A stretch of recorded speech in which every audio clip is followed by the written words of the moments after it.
The Disney Cruella collection by MAC. There are influences of the punk era at the end of the 70s in London, framing the eyes with black, pulling it out to the temples, you know, playing it against a nude lip. So on Abigail, I'm going to focus more on like a really intensely shaded eye. I'm going to start off with Studio Fix Fluid Foundation on the skin in NC35 with my favourite 159S brush, which I always use for foundation. I just find it gives the best kind of really smooth, real finish. I'm going to do a little bit of highlighting with concealer. So I'm going to use the Studio Fix 24-hour concealer just to really kind of bring out bone structure and bring out the facial features. So I've gone up to NC25 down the centre of the face. This concealer is great to do this kind of work because it just sinks into the skin and it always looks like real skin. I'm actually going to use a darker foundation just to do some sort of shading. I'm going to go to an NC55 Studio Fix Fluid and I'm just going to use it just to do some natural shading so we get that really sharp, beautiful structure. I'm just going to powder everything together with BLOT powder. I think when it comes to a punk attitude, that's always belonged to people.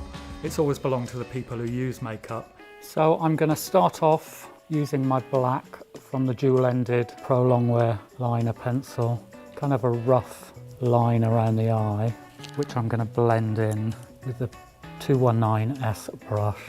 Thick line into the top lash line and then just smudge out onto the eyelids. A little bit grungy, while still keeping that elongated shape. From the eyeshadow palette, I'm loving this coppery red and the bottle green black. So I'm going to use this to create this really blown out smokiness on the eye. What I love about using a smudged black liner, when you apply a slightly metallic shadow on top, you get this real jewel texture on the eye. Makes the colours look a lot richer and a lot more lustrous. So I'm going to use this real bottle eyeshadow. Just create this really arched, soft socket in the eye. Sort of going up a little bit high towards the eyebrow. Got a little bit of a velvet underground feel. So I'm going to use the In Extreme Dimension mascara. Just do several coats of mascara, you know, almost bordering on a little bit clumpy, but still really beautiful. But obviously I'm not going to stop there. So I'm going to go in with really super dramatic, big lashes. And I'm really going to push that right into the root. I'm going to use the Sculpt and Shape contour palette just to push that cheekbone shape even more, so it's really sculptural. I mean, this is a really great champagne gold highlighter in the powder blush duo. At MAC we've always championed that slightly contrasty two-tone lip, and I think it's become essentially quite cool again.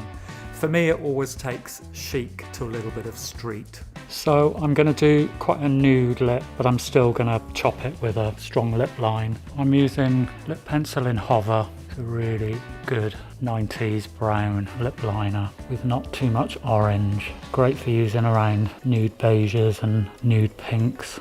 So I'm going to use this nude shell beige called Sweet and Vicious. Going back to a little bit of a slightly two-tone lip, which I think is having a moment again.